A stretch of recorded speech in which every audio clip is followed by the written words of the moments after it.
Welcome to the Private Practice Podcast. I'm your host, Dr. Brooklyn Storm, here to help you unlock the mind, business, and spirit of your private practice success. So whether you're just starting out or you're looking to grow, this is the place for you if you really want to create a thriving private practice. Before we dive in, I want to share something that can really make a difference in your business. Imagine having an expert in your pocket, someone available on demand whenever you need guidance. Well, that's exactly what my new program, Practice Momentum, offers. With over 30 years of experience at your fingertips, you can now get the support you need whenever you need it. Curious? Head over to brooklynstorm.com to learn more. And now let's get into today's episode.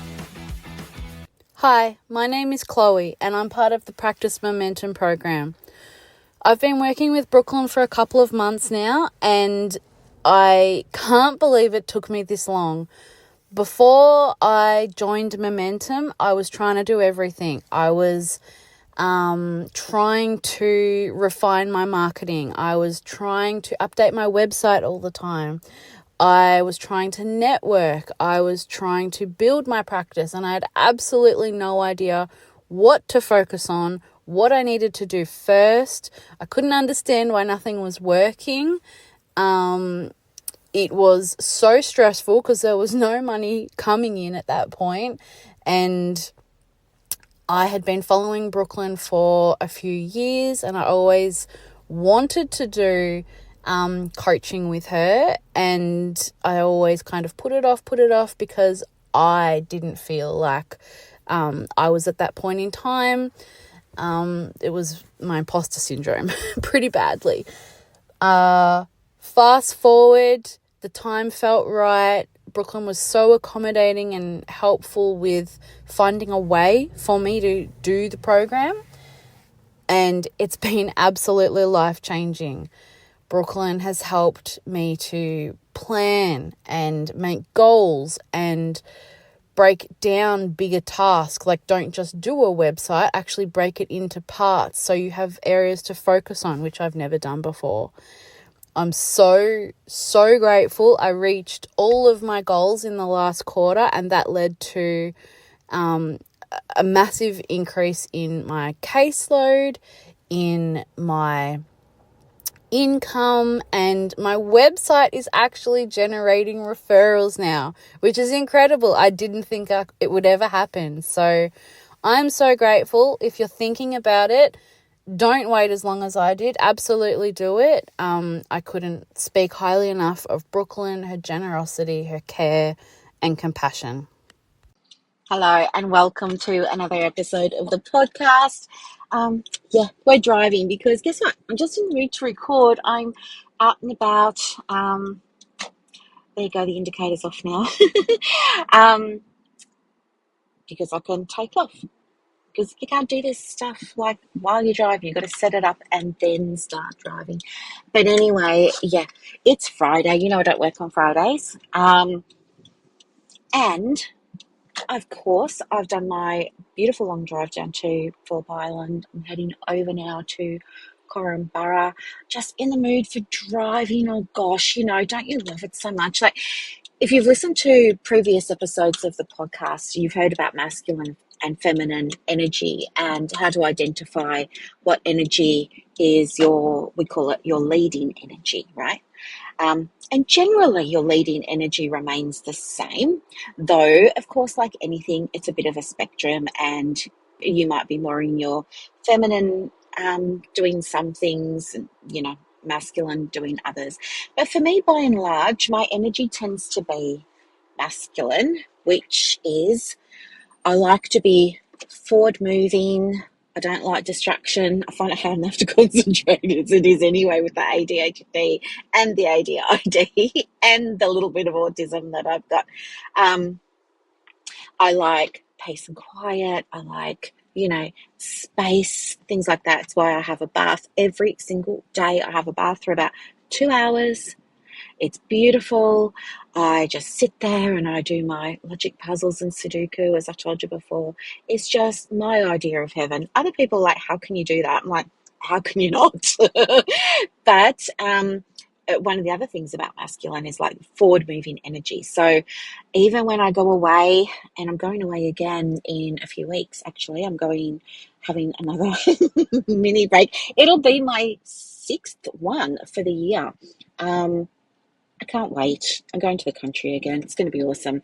But as you know, if you've been around for a little while, I'm always in the car because I love to be moving forward, moving forward, moving forward. Maybe in my previous life, I was, a puppy and I really loved like being in the car with the window down and the wind in my hair, just like racing forward. Like, I don't know, I just love it. Anywho, today we're going to talk about, yeah, what's keeping you stuck in your private practice. But of course, I want to tell you something that happened to me first, because we haven't been doing that much talk lately about business energetics or spirituality and things like that. And somebody mentioned the other day, hey, could you? So that's why on the last episode, I did add that in at the end. I think I did. Anyway, I'm going to just add it in at the start this time. So if you're not interested in spiritual things and manifesting and all of that, hit the fast forward button for a little bit. I'll try and keep it short, and then you'll get to the juicy part of the podcast. But for those of you who do like it, get this. I was going to say you're not going to believe it, but you will, because, yeah, we're all on the same page here. Okay, so you know how since I went away last time and I went away last time and I started journaling. And do you remember how that lady told me that, well, she was the Reiki person, right? And after my Reiki treatment, remember how she gave me, the things that came through to her?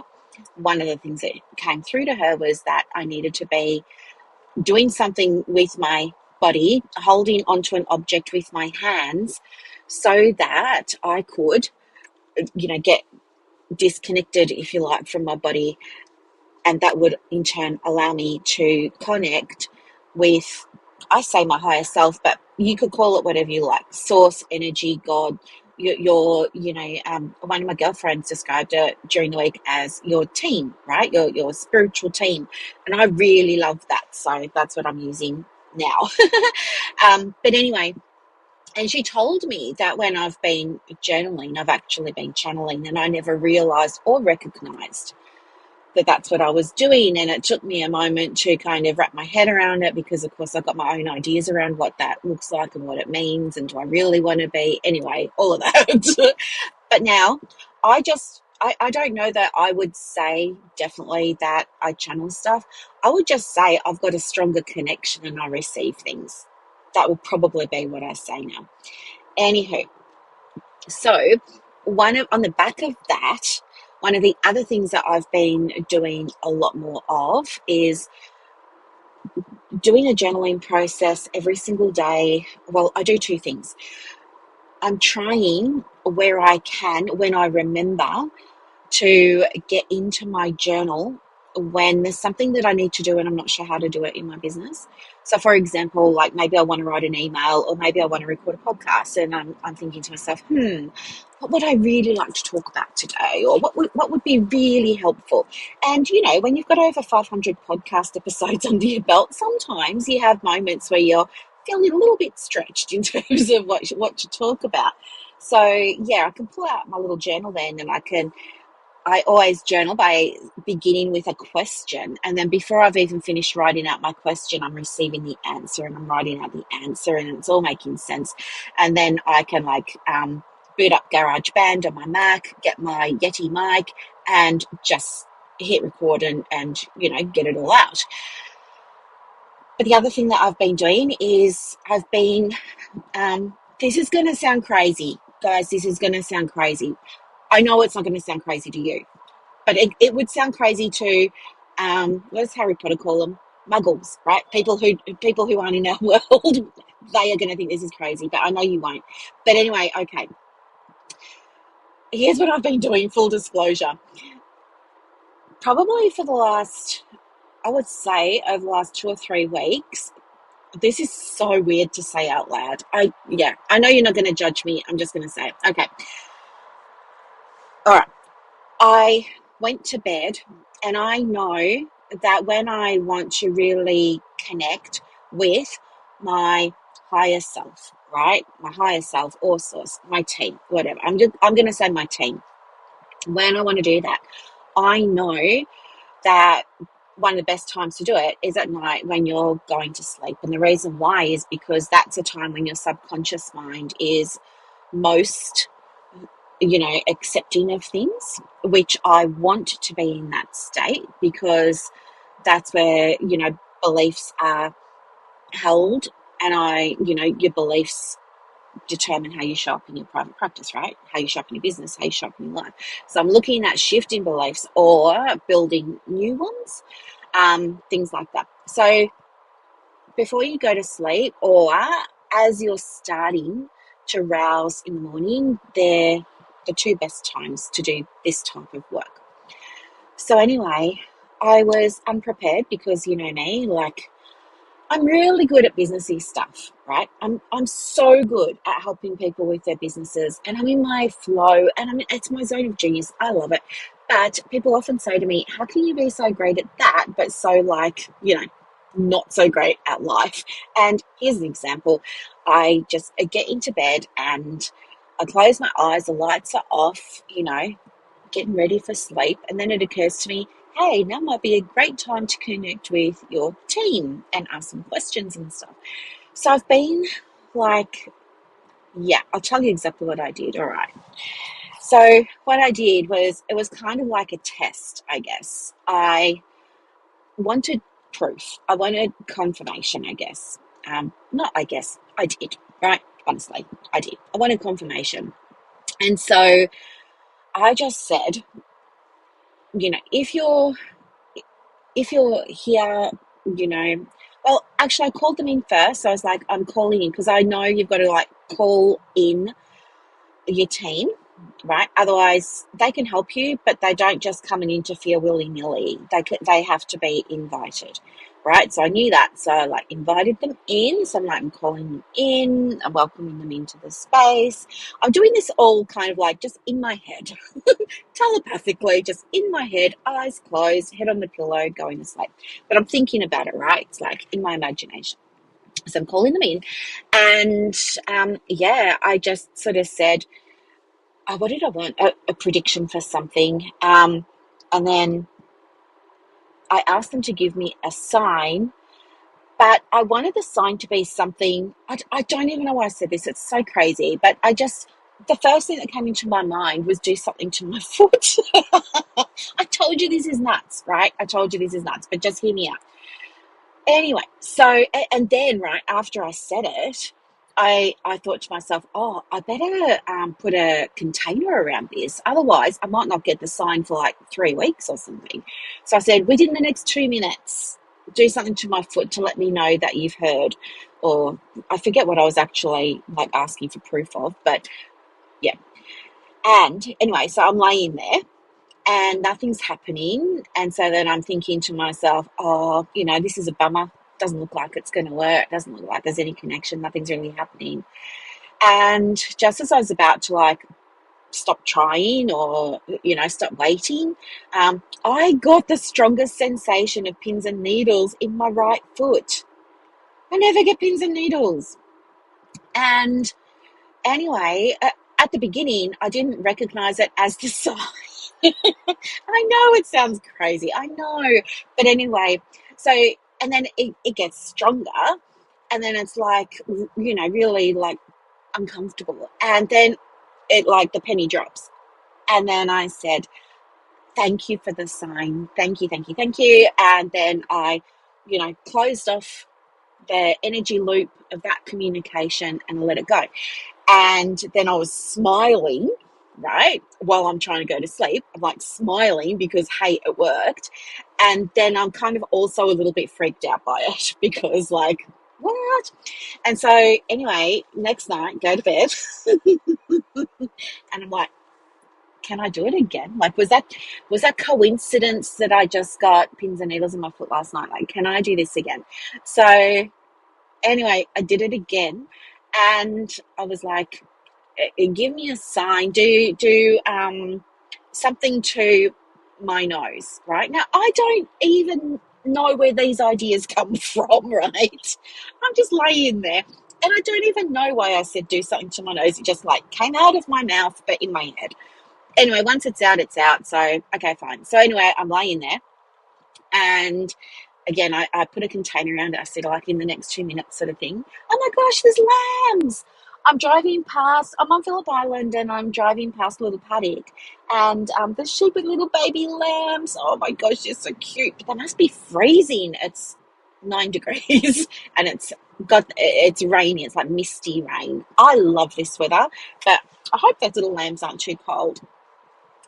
So anyway, I'm laying there and I'm like waiting for something to happen to my nose. And while I'm waiting for something to happen, I'm like, kicking myself. I'm like, why on earth would you say do something to my nose?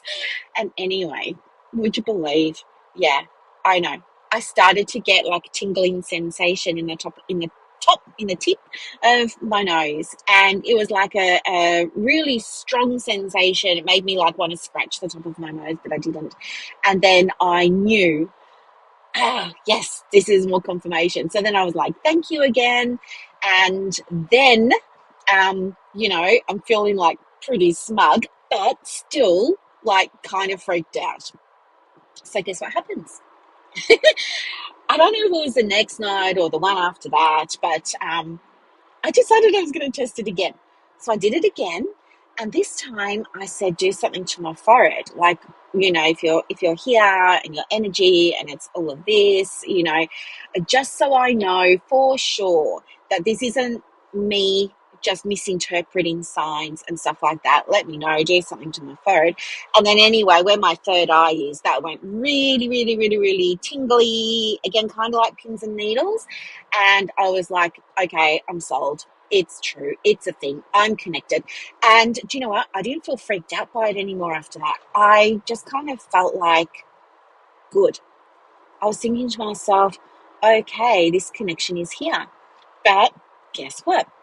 A couple of days later, the self-doubt starts creeping in again. And I feel the need to test again. So this is test number 4. My poor team, but apparently they don't mind. But anyway, they get me. Let's just say. Anyway, so I tested again, and this time I had a little. I got it from the Mind Body Spirit Festival. It's this gorgeous, gorgeous, gorgeous. It's so simple, but it's gorgeous. It is stunning to me, anyway. It's a little lamp. I just keep it on my bedside table. It's a clear glass, about the size of a glass.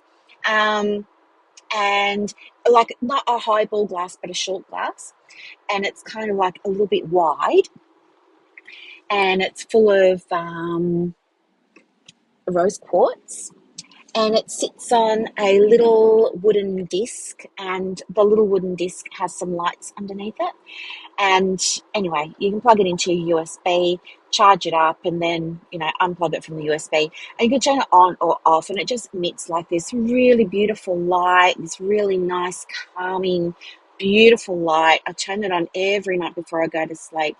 And it's a routine. I love it. It's a total vibe. Very relaxing. Oh, and it came with essential oil. So yeah, I use rose geranium and anyway, or lavender sometimes, but I like rose geranium a lot. So yeah, I just usually sprinkle like a couple of drops of that on, and then it heats up on the crystals. It's really beautiful. But anyway, it had run out of charge, and for some reason, while I was laying there getting ready to do my test, and I was just thinking to myself, what am I going to say? For some reason, I was thinking, make the light flicker, but I knew that it couldn't do that, my team. I knew that they wouldn't be able to make the light flicker because, for the very simple fact, it had run out of charge.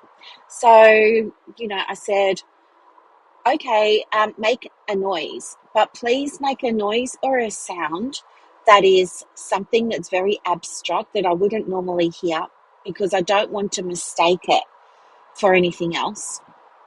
And please make it very audible so that I don't miss it, because I miss in my life, not in business, but in my life, I'm not great with details and I miss obvious things.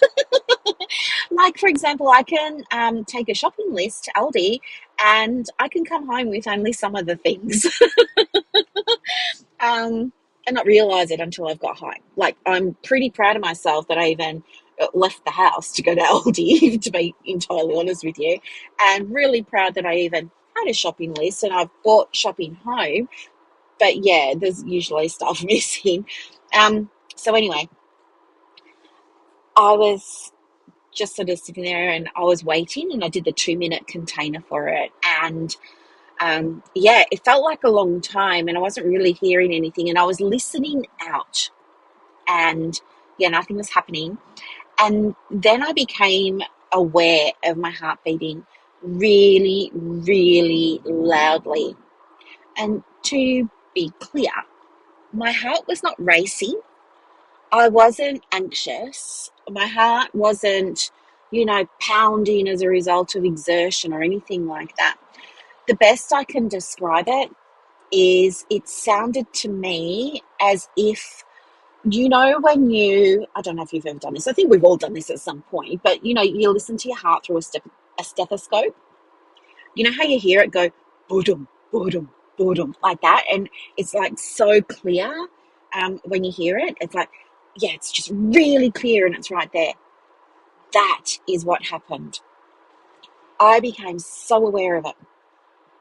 And it took me a minute to register that, oh my gosh, this is the sound.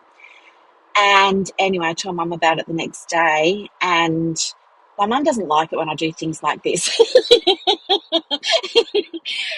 She doesn't really like to hear about it. She doesn't really want to know about it. But I mentioned it to her, and she said something really special, which I'll never forget, which was how beautiful of all the sounds they could have picked for you to hear that was abstract and audible. It was the sound of a heartbeat and how the heartbeat represents love, and maybe the heartbeat is representing, that you're supported and that you're loved. And I thought that was really nice for her to say, considering it freaks her out when I do stuff like this.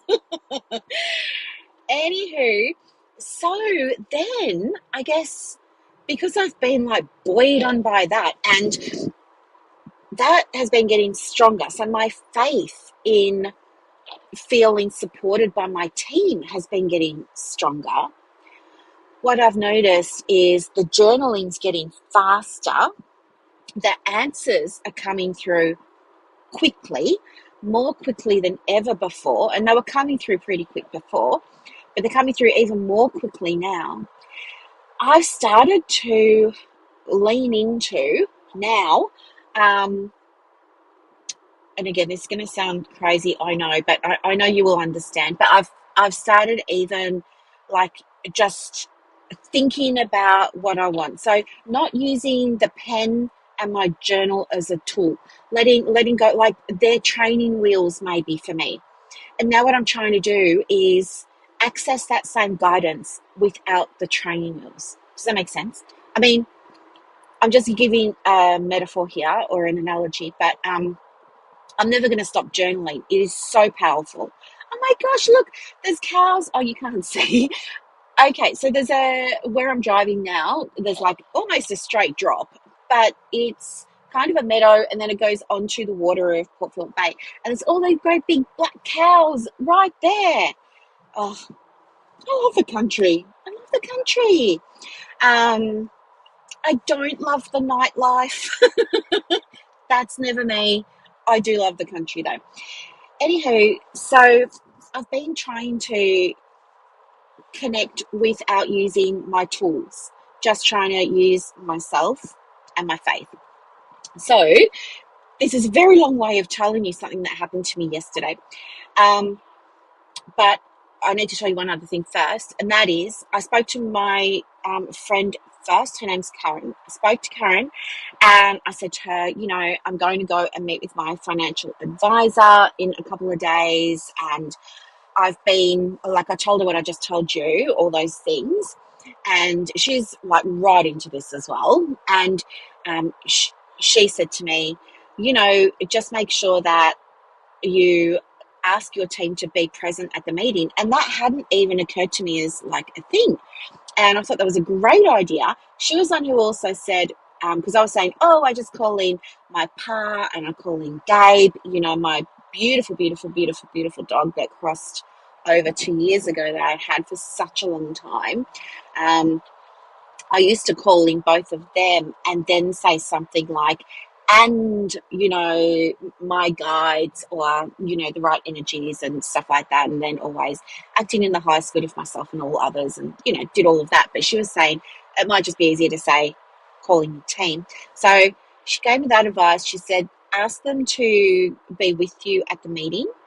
To support you, and that way you'll feel supported rather than feeling like you're doing this all alone. And I thought that was such good insight. So I was like, thank you. And what else? I think, yeah, I came away from that conversation expanded because I was thinking I hadn't thought of connecting with my team like that before.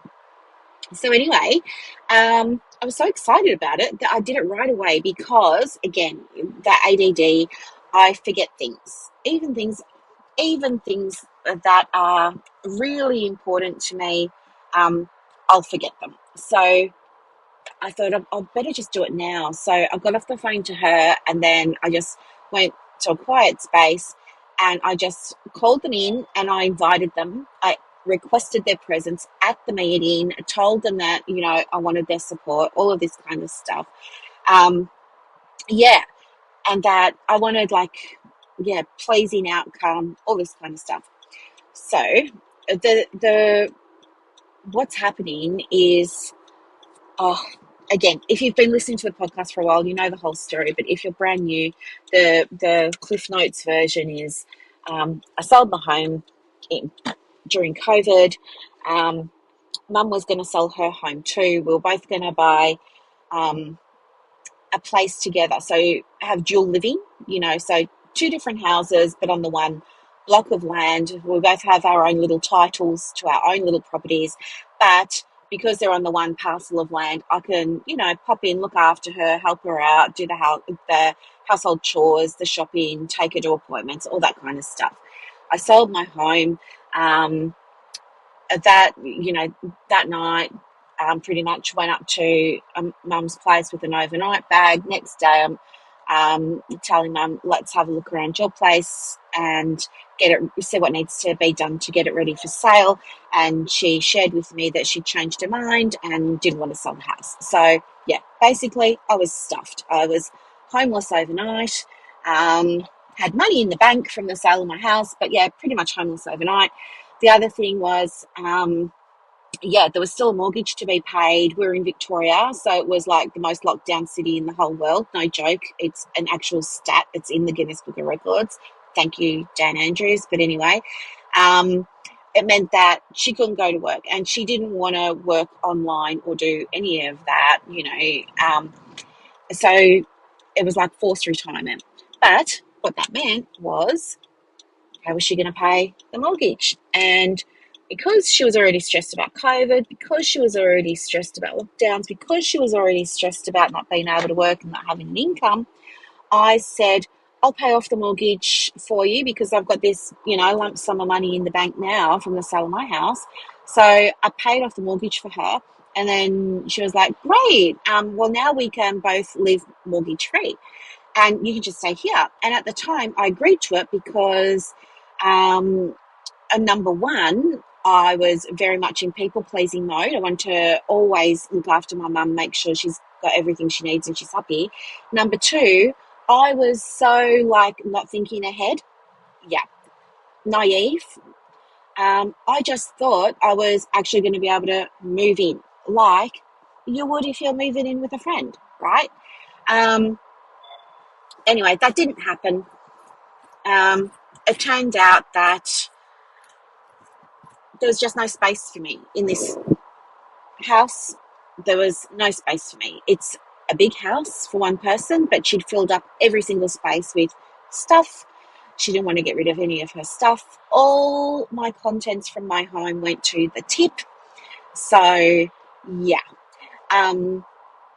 it was a big period of grief for me that I had to hide from her because I didn't want her to get upset about it and all the things. But anyway, what's happened is over time, so this is, when was it? 2020, this happened.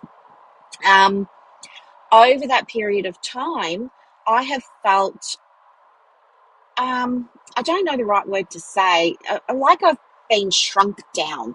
Like, I can't be me, like I can't do the things I want to do. Do you know what I mean? All of that. And it's been this balancing act of me always wanting to make sure her needs are being met. She's got everything that she wants. But it's at the same time meant that I haven't had pretty much very much anything of what I needed and wanted.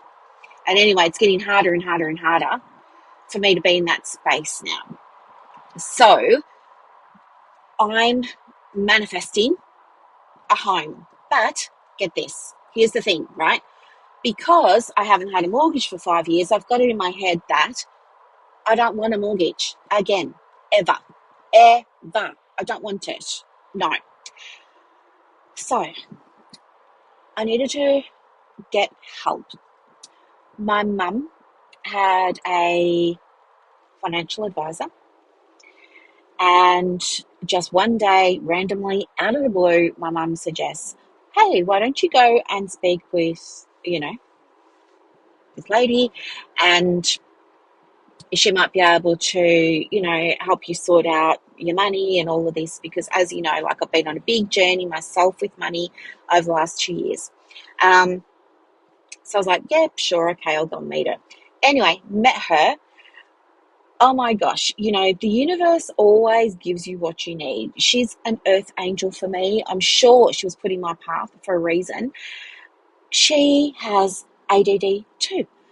She could relate to so much of what I was experiencing. I was nervous about going and speaking to somebody about my money because in the past, I feel like it's never worked out. Maybe it's because it's always been men, and I don't know. Like, I grew up learning that men handle money, so I never really had the mindset, even as a business owner with my own accountants, I never had the mindset really until the end that they work for me. I always felt like they knew better and I should just, be quiet, zip my lip, do whatever they said. I never asked questions really. I never, yeah, I never went in with a plan. I often felt like I was going to the accountant to get into trouble. But my default is often like, I'm always in trouble. I'm always apologizing for things I've never done. I just always feel like I'm going to be in trouble for something. But anyway, so it was really nice to sit with her. And I think I've been nervous about it because I was worried about talking about money and things like that. Because when you say it out loud, it becomes really real. But it turned out that we didn't actually spend that much time talking about the money. We were talking about the story and what was happening and what was going on and what I really wanted and all of these things. And then I was with her for a whole afternoon. We were just drinking coffee, we were talking, we were connecting over the late diagnosis, everything, right? She's got her own business, I've got my own business. She's 50, I'm 50, we connected. Like, I feel like she should have been my sister. Like, I feel like maybe she's, I don't know, maybe we're connected some way. I don't know. But do you know how just sometimes in life, every now and again, you connect with somebody for a period of time and you just know that you're both in sync with each other? Yeah, that's what this is. Anyway, I left there and she was like, I hear you. Let's see what we can do. We need to understand what's going on. This is the information I'm going to need. Go and pull it all together. I said, yeah, sure. And then I didn't do it. Right? I didn't, right? Like some of my clients, they'll say to me, like over in Practice Momentum, for example, they might say to me, oh yeah, how do I do this thing? And I'll give them a strategy and then I'll check in with them a bit later and they haven't done it. There's usually something else going on where that's happening, which is why I really believe that a third of the success in your business is mindset. But anyway, for me, there was resistance, and the resistance was that I was feeling guilty about, this decision. And so that guilt was getting in the way of me actually following through on my action steps, even though I really, really, really, really wanted my own house. I was feeling guilty. I was feeling ashamed of myself for wanting to, get my own place again, and all of this. It was all just personal, emotional, that wounded stuff, the ADD stuff, the people pleasing stuff, all of that.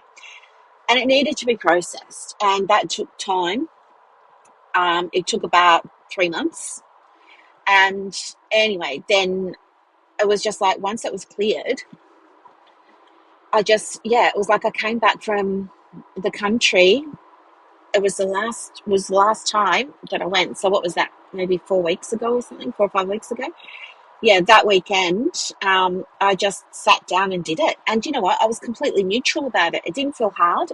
It wasn't like my greatest joy to sit down and, you know, go through bank statements for the last 5 years and stuff like that. No, I'm not going to lie. It didn't make me like elated, but it also, there was an absence of the resistance and the negativity around it that I was having before. So it was just like, kind of like, just, I don't know, the whole exercise took me probably about 2 hours. I put it all together in a beautiful Google folder, color coded, within the folder. I had all these subfolders, all color coded, da da da da da, like, because super organized, got it off to her.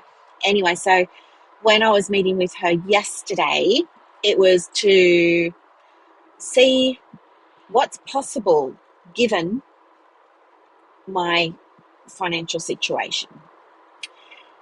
So the night before, I called in my team and I was just saying to them, please come along. So just reminding them, please come along to this meeting. I would love to have you there. This is what I'm manifesting. I'm manifesting a meeting that has a pleasing outcome. I'm manifesting a solution that works for me and my mum. I'm wanting her to come out of this better. Like, I always want to leave a situation better than I found it. For my clients, for my friends, for everything, right? I always want to leave situations better than I found them. So I was asking for that. I wanted something better for me. I wanted everything to be in that highest good. And yeah, I was just sort of saying, like, I was just inviting them to clear whatever was blocking my way to seeing and receiving ideas and solutions and things like that. And also for my financial advisor, I said, can you please go and speak to her team and let them know this is what I'm calling in at the moment, and see if there's anything they can do to clear blocks or pathways to seeing solutions for her, so that she can help me as well. So I did that. And then in the morning, I did it again. I journaled. I know it's overkill, right? But I journaled on it. And as I was journaling, I realized when you're trying to manifest from a place of want or lack or need or anything like that, you're only going to get more of it. And I was so appreciative of that little download while I was journaling. And it allowed me to turn everything around, because it reminded me in that moment that when you're manifesting, your job is not the how, right? I do not know how this house that I own outright is going to turn up. I don't. All that I can do is set the intention. I can act from a place that it's already happened, and I'm just waiting for it to show up now, right? And I've taken aligned action.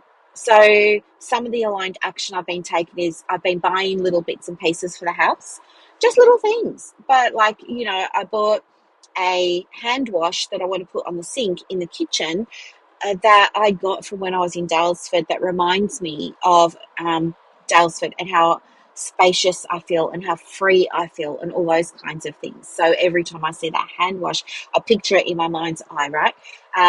I go for drives and look for areas that I really might like to live in. I go on Instagram and follow interior designers that love a minimal tonal modern boho aesthetic like I do, and take screenshots of the bedroom or the kitchen or the laundry or something like that, and I put them in a little folder on my phone. I changed the name of my savings account to be my um, you know um, kick what dream home. Yeah. Anyway, so I'm doing things like that to show the universe, yes, it's happening, it's decided. And anyway, the other thing that I realized was I'm attached to the outcome, and I need to let that go. Because when you're detached from the outcome, it pinches off opportunities for receiving what you want and receiving them more quickly. So I detached from the outcome. I was just like, that requires trust. So I was just like, do you know what? I'm just going to trust that it's there, it's happening, the house is mine, things are rearranging and lining up to bring it into my reality.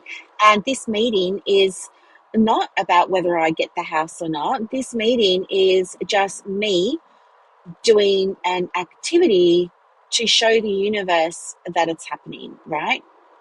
So it was a little reframe, but actually quite a big one. And it removed a lot of pressure and stress that I've been feeling. So then, as I'm driving down to the appointment, I thought to myself, oh, okay, maybe you should call in the team again and just double check that they know to be there.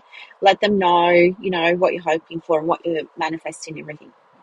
And so I did that, called them in, said, thank you so much. We're on the way. We'll be there in 5 minutes. Thank you for supporting me. My intention is to leave with a solution. I want to leave smiling. I want to leave feeling inspired. I want to feel leaving excited. So I was tapping into how I wanted to feel walking away from that meeting, as opposed to, I want her to tell me I can get a house tomorrow. Or as opposed to latching on to the, please don't let her tell me it's not possible. Anywho, so anyway, then I did that, and I said, thanks for sticking with me, really appreciate you. And I was saying to them as well, like, give me questions to ask, like just like drop them into my mind so that I can ask them, make sure they're the right questions and all of this. Went there, had the meeting, and, during the meeting, she says to me, oh, okay, there's actually some more financial information that I want, because it's been, well, now 4 months since I put all that information together. She needs me to go away and update it, right, with all the latest expenditure. And she was saying, by the way, do you use a personal budget? And I was like, no. And then she kind of looked at me like, why not? Who are you? Why do you not use a budget? And I was just like, it's just not me. And do you know what? When I live by myself, I don't actually spend that money. And I don't know. And she's like, you're going to have to go through these expenses and figure out like what your own, not what you're paying for the house and your mum and all of that, right? She's saying you have to figure out, untangle all of that and figure out how much your bit of this is, right? Because you need to, it'll help you to have an understanding of what your situation is. And that way, then you can start to say to yourself, all right, well, if I get a mortgage that's this much, then I can live on this. And I said to her, okay. I'm just going to stop you there. I'm not having a mortgage. And she was like, but, and I said, no, I'm not doing it. I'm not having a mortgage. And she said, but, and I said, I'm not. I said, I don't want to talk over the top of you. I don't want to be rude, but I have to tell you, there is no way on earth I'm having a mortgage ever again. It's done. It's decided. And then I said to her, I do not know how this house is going to come to me. I don't. but I'm trusting that it will. I'm trusting in my team to support me. I told you this sounds so crazy. I'm trusting in my team to support me. I'm trusting that it's already happened and that this is just a step. Um, and I have to believe that. And that's what I'm going by. And there is no way on this planet that I will ever have a mortgage ever again. And yeah.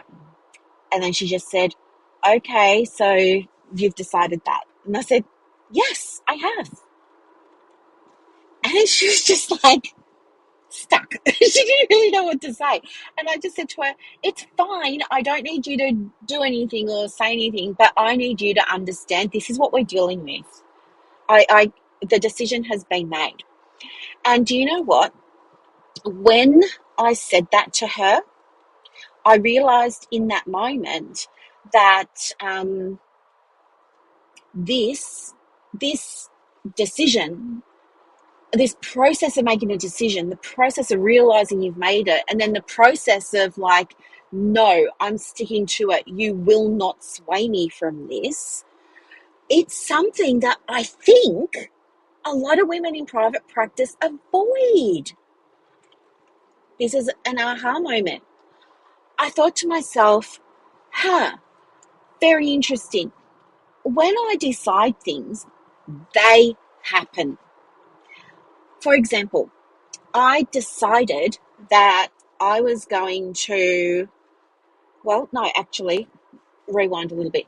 Do you remember when I found out at the start of the year and I was doing my numbers and everything that I made $100,000 in sales in the first quarter? And I'd never done that before, especially only working a little bit of time. I don't work a lot. As you know, I peeled back a lot of my work. I don't do all the 1 hour monthly sessions or anything like that anymore. Totally changed my way of working after I got the diagnosis, right?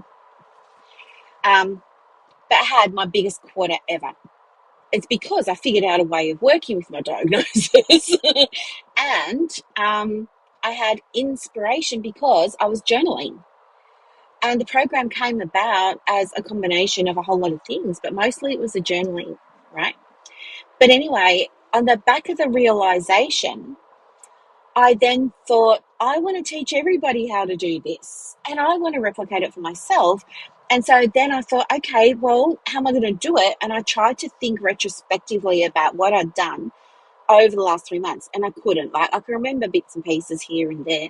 So I thought maybe I'll keep a like daily log of every single thing that I'm doing in terms of calling in 100K in 3 months again.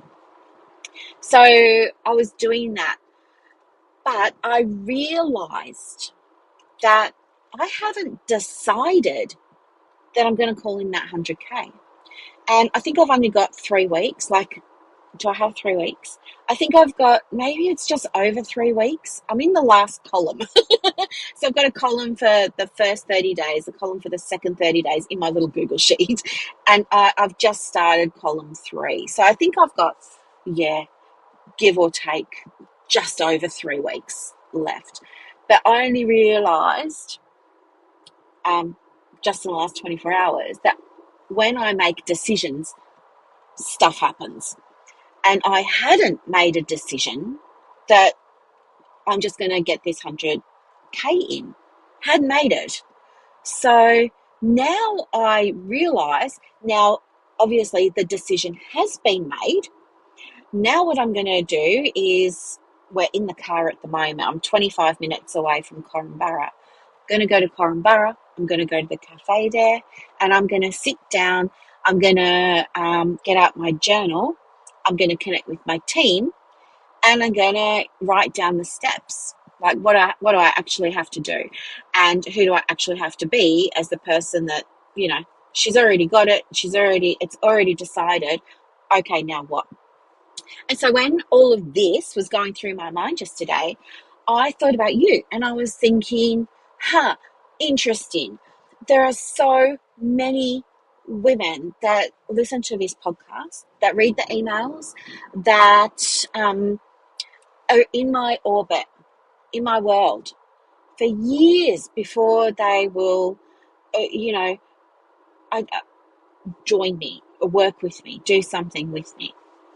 And for that whole time, they know what they need to do. They know um, how to get the help, how to get the support, but they they don't act on it. It's like I don't know, like I used to give away all these free things, and without fail, I would give them away, and barely anybody would ever use them. When I started selling the things I'd been giving away for free, guess what? People started emailing me about how amazing it was, and the shift and the insight and the result and stuff like that. What happens is when you make a when you make a decision, the universe cannot help but reorganize everything to make sure that it happens for you. So it like puts ideas into your mind of it's just like, right, how how what do I need to do? What's the step here? Or what are the steps? What do I need to do? Right, it's done. And it's like expansive. When you make that decision, the hard part's over, and then the rest is just, okay, well, now it's just heads down, bums up, and we're getting it done. Does that make sense?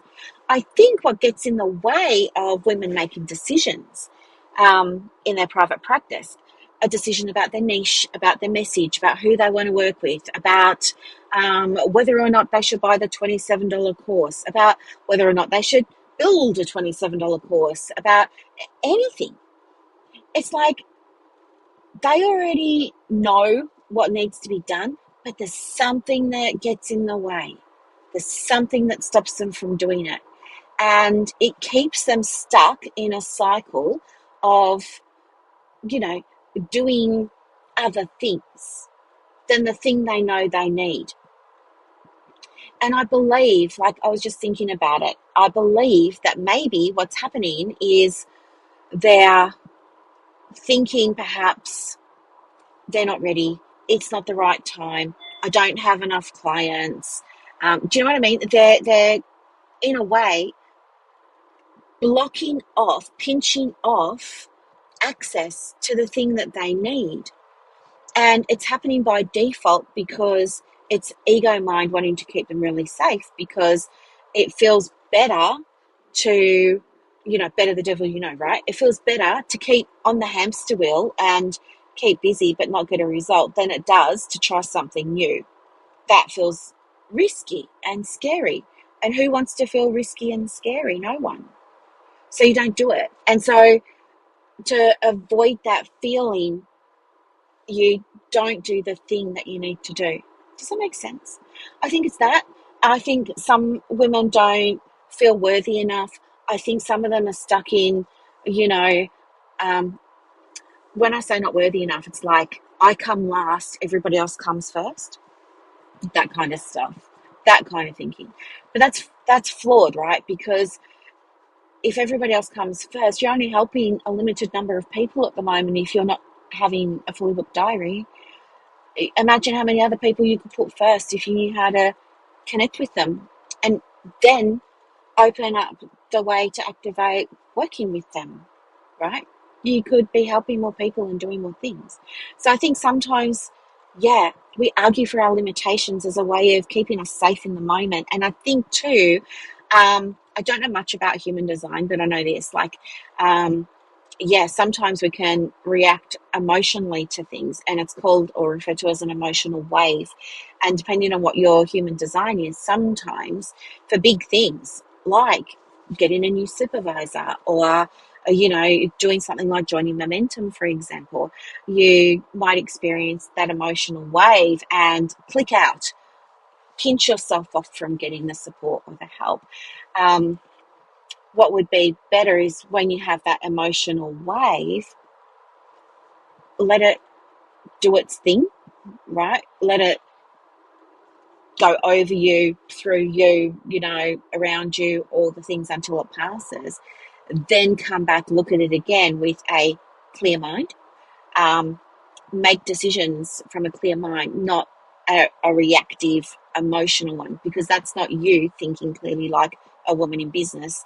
That's you being scared, and it's making decisions for your business from fear. And that isn't a way to run a business. You can't run a business and be successful with it if you're making your decisions from a place of fear. That's what's going to keep you on the hamster wheel of doing the things you've been doing without getting different results. I hope this is like kind of making, I hope it's kind of making sense. I know what I want to say in my head, but I hope it's coming through. Um, yeah, so anyway, I just wanted to share it. And the other thing too is I've had like 3 new people. So momentum starts again in a couple of weeks, as you know. And uh, this week, 3 new people have been approved to join, right? And some applications come in, some were approved, some were directed to other things. The ones who were approved, soulmate clients, cannot wait to start working with them.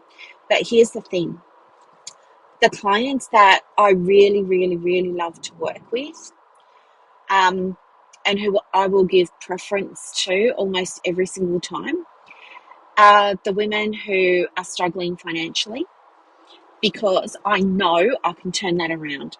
I've got proof already. And you're going to hear some of that proof over the next few episodes, because some of the women inside Momentum have been very, very kind and given me audio testimonials. So you'll hear those, so that, you know, your logical mind feels a little bit calmer from hearing proof from someone that's not me. And I'm never going to hard sell you on anything, by the way. Don't worry. Like, if it's not for you, it's not for you. But if you're thinking you can't afford it, you're my ideal client. You're the one that this program was written for, because I will know in an instant by looking at your business. So when we work together, one of the very first things that we'll do is an assessment of your business. I'll be able to spot straight away what's going on, and give you strategies right then and there that you can use to fix it. And so when you're looking at, I don't know, let's say you go and you say, okay, I want to apply, or I want to join the waitlist or something. When you're looking at that and you see the money, right, instead of getting scared, give yourself time, sleep on it, come back tomorrow, look at it again, right? But you will see that it has been priced intentionally to work for the women who don't have enough clients yet. You are the ones that I want to be helping. You don't have enough clients, you don't have the right cash flow, you're stuck in a cycle of doing all of the things and it's not working, you're not getting the right answers, you hesitate, you've got the self-doubt, all of that. If you're also into the woo as well, that's just a bonus, because we can absolutely incorporate energetics into all of this, no problem. So don't think that because your business is new, or because you haven't started yet, or because you've been in it and it's established but it's not where you want it to be, that you can't do it. You can. It was created for you. So go and have a look at it. And yeah, of course, if you've got questions about it, you can ask me. I just want you to understand what it is, what it isn't. And yes, it's entirely you and I together for a whole year, figuring it out, putting the things together to get you the clients and to get you the money, right? To get you the cash flow, to create the impact, to create the ease, to simplify, to get you your time back, right? All of those kinds of things. That's what it is. And there are other things that are attached to it as well. Like, if you want, I mean, we've got a little community now. A lot of the women that I work with one-to-one are now in that little community. You can be too if you want to. It's an option. I've made lots of different policies and tools and procedures and strategies and stuff like that, all kinds of things. And I've put them all together in one place. So whenever you need something, you just pop in, take what you want, and get out, right? Easy. Everything's there. Everything's there. And the support is there. That is what's going to get you from where you are now to where you want to be. So anyway, I just want to share this, but you have to make a decision, all right?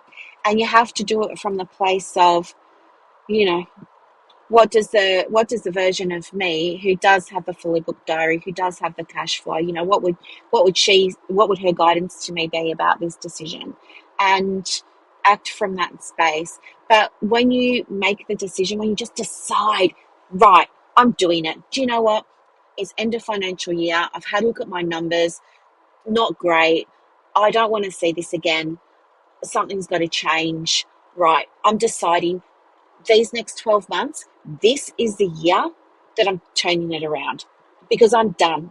I am absolutely done of random appointments, random drops of money coming into the bank account. I'm done with the stress. I'm done with the sleepless nights. I am done. I'm deciding I'm done with that. We're just going to do this. And do you know what I mean? It's getting yourself into that space. So that's what I learned yesterday when I realised about not having the mortgage again, that I was done with that. I'm breaking that contract there with the universe, with the energy, and I am focusing now on it's done, right, what are the steps, let's go. So anyway, I just wanted to share that with you because I thought it might be really interesting. I thought it might be helpful. I thought you might like to hear it. And thank you so much for listening. And I will talk to you on the next episode. And that's a wrap for this episode of the Private Practice Podcast. So as you reflect on today's insights, imagine creating real success in your private practice without going down rabbit holes or exhausting yourself with business activities that don't move the needle. With Practice Momentum, you have push of a button help available on demand. It's like having an expert in your pocket ready to guide you whenever you need it. Visit brooklynstorm.com to discover how Practice Momentum can transform your approach to building a thriving practice. I'm Dr. Brooklyn Storm, and I'll see you next time as we continue exploring the mind, business, and spirit of private practice success.